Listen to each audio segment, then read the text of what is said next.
دا بعض خلک د اختر په ورځ باندې چې څنګه د اختر مونځ وکړي نو د اختر مونځ نه بعد ډایرکټ مقبرې ته ځي، قبرستان ته ځي، زنانم ځي او سړیم ځي. نو آیا دا جایز دي او کنه؟ نو دا ویډیو وګورئ، په دې کې زه تاسو ته دغه مسله واضحوم. نو کوشش وکړئ دا ویډیو به ټوله ګورئ، که څوک پې کمنټ کول غواړي نو ویډیو ټوله وګورئ بیا به کمنټ کوئ. ښه، د ویډیو ټولو کتلو نه مخکې کمنټ مه کوئ. انشاءالله ویډیو به د انصاف والا وي، په چا به اعتراض نه وي.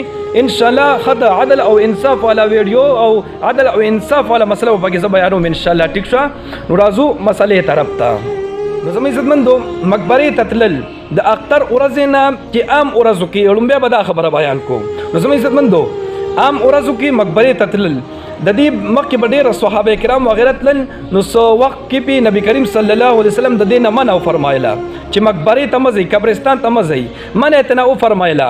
خو آخره کې بیا نبی کریم صلی الله علیه وسلم صحابه کرامو ته وفرمایل و یو وخت داسې راغلی چې تاسو به ما مقبرې نه منع کولی، قبرستان نه به مې منع کولی د تلو نه.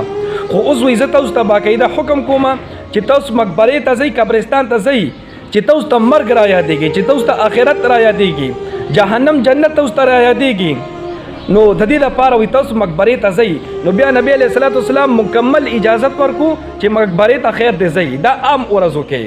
خو اوس زما عزتمندو، اختر په ورځ باندې خاص کر بعضې کسانی چې عام ورځو کې نه ځي، خو بس چې اختر ورځ راورسېږي نو بس ډایرکټ چې څنګه اختر مونځ وکړي بس زنانه او سړي په قبرستان باندې په مقبرې باندې ورمات شي، ورلګیا شي، بس مقبرې ته ورځي. نو آیا دا جایز دی او که نه؟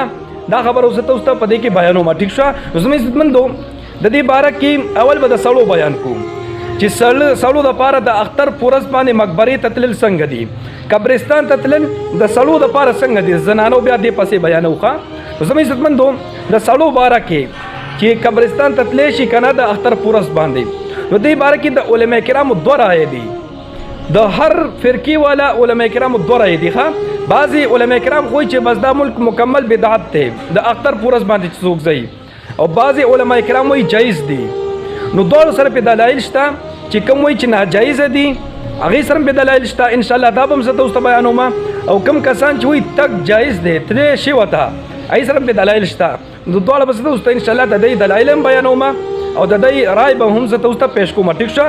نو اول د دغې علما کرامو چې هغوی وایي چې تګ جایز نه دی، چې څوک وایي چې مقبرې ته د اختر په ورځ باندې تګ جایز نه دی، هغوی څه وجه ښایي، هغې سره به هم ښکلي دلایل شته. په دغه کې زما یو خپل استاذ هم دی او ګورې بریلي مسلک سره تعلق ساتي. ښه، دیوبندی نه دی، بریلي مسلک سره تعلق ساتي. هغې نه ما ایله پرون دې باره کې تپوس وکړو، زما په نوم باندې جوړ هم دی او زما خو ډېر زیات ماشاءالله خوښ هم دی، ځکه چې ډېر زیات معتدل انسان دی، بریلي مسلک سره تعلق ساتي، خو ډېر زیات معتدل انسان دی، حق ته حق وایي، باطل ته باطل وایي. او چې کوم همداسې صحیح مسلې که نه، که خپل مسلک کې هم خلاف که نه، هغه دې ته باطل ویلی دي. ما ته پته ده باقاعده. ښه، ما ته ویلي چې زموږ مسلک والا دا کوي خو دا غلطه کوي. نو دې باره کې ورسره ما پرون رایې ترنه واخیسته چې ستاسو دې باره کې څه خیال دی چې د اختر په ورځ باندې مقبرې ته تګ څنګه دی د سړو لپاره او زنانو لپاره. نو هغوی ګورئ د انصاف ته ګورئ. ما ته وي یاره قاري صاحب لږ صبر راته وکړه، وایي زه لږ ګورم، زه پې لږ سوچ کوم. ډایرکټ جواب را نه کړو، موبایل یې بند کړو، راته وایي او یو 10 منټه بعد وایي زه تا ته بیا وایم.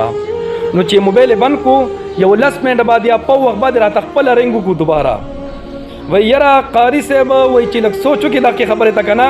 زموږ مسلک والا خو وایي زه بېشکه بریلیان ملګري وایي ځي، دی په دې باندې فتوی ورکوي چې ځي د قبرستان ته، خو خاص کر وایي بریلیان ځي. خو لیکن وایي زما خپله رایه دا ده چې لاړ دې نه شي د اختر په ورځ باندې، اختر په ورځ باندې چې وایي لاړ نه شي په دې باندې فتوا ورکړي، وایي دا بهتره خبره ده. بیا پرې راته باقاعده دلایل ویلې. ښه، صرف هوایي خبره ونه کړه، دلایلو سره یې راته ثابته کړه. وایي وجه څه ده؟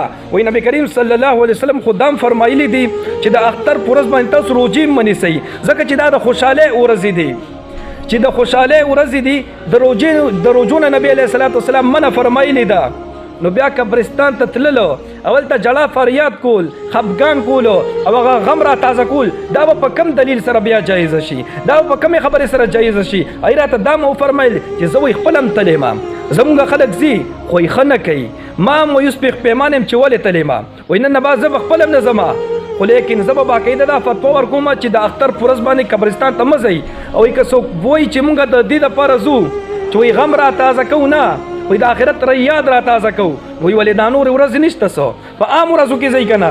ته اوس ته وایي صرف د اختر ورځ په یادو کې را شي چې اختر په ورځ باندې مونږ قبرستان ته لاړ شو او مونږ د مرګ یاد ځان ته را تازه کړو، د آخرت یاد یې ځان ته را تازه کړو. وایي صرف دا ورځ ده، وایي نور ورځې نشته دی. وایي په نور ورځو کې خیر دی که لاړ شي، خو اختر په ورځ باندې چې لاړ نه شي دا وایي بهتره ده. وایي که سړي وي دی دې هم نه ځي او که زنان نه وي دی دې هم نه ځي. هغې راته دا وفرمایل. ټیک شوه. نو دا د بریلي مسلک یو جید عالم دین او تکړه عالم دین معتدل عالم دین دا د هغې رایه وه. او علماء دیوبند هم همدغه رایې پیش کوي چې وایي د اختر په ورځ باندې تګ جایز نه دی.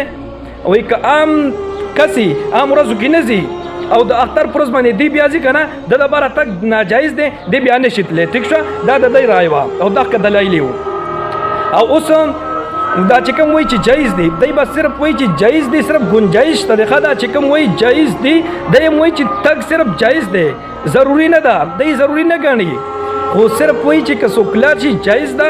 وایي په دې نیت باندې که ځي چې دی په دلیل دا وایي چې اختر ورځ خو د خوشحالۍ ورځ وي، نو هسې نه چې وایي انسان وایي په خوشحالۍ کې لګیا شي او د قبر یاد ته نه هیر شي، آخرت ته نه هیر شي، جنت جهنم ته نه هیر شي. وایي که په دې نیت باندې څوک لاړ شي که نه چې موږ ته د آخرت یاد را تازه شي، جهنم یاد دې را تازه شي، د مرګ یاد دې را تازه شي، چې د خوشحالۍ د وجې نه موږ نه الله تعالی هیر نه شي. وایي که په دې نیت باندې قبرستان ته لاړ شي بیا جایز دی. صرف دی دا رایې پیش کوي. بیا ښه دی هم ضروري نه ګڼي. وایي ضروري نه دی چې لاړ شي. ښه دی په نږدې کم. نو زموږ عزتمندو اختر پر ورځ قبرستان ته تلله د دې نه ځان ساتل پکار دی. عام ورځو کې خیر دی که ځو، خو اختر په ورځ د خوشحالۍ ورځ وي، په دې باندې غم مه تازه کوئ، په دې باندې غم مه تازه کوئ. نبي علیه الصلاة والسلام فرمایلي چې 3 ورځو نه غم نشته دی، چې 3 ورځې بس په مړي باندې غم وشو تاسو په خپل غم راضي وکړه، بس 3 ورځو نه زیات غم نشته دی په دې باندې. بیا ښه ټیک شوه. او اوس زنانو باره کې، زنانو باره کې که دیوبند واله دي او که بریل واله دي د دواړو متفقه ده فیصله ده په دې باندې چې زنانو لپاره مقبرې ته تلل نشته دی، دې لپاره مقبرې ته تلل نشته دی.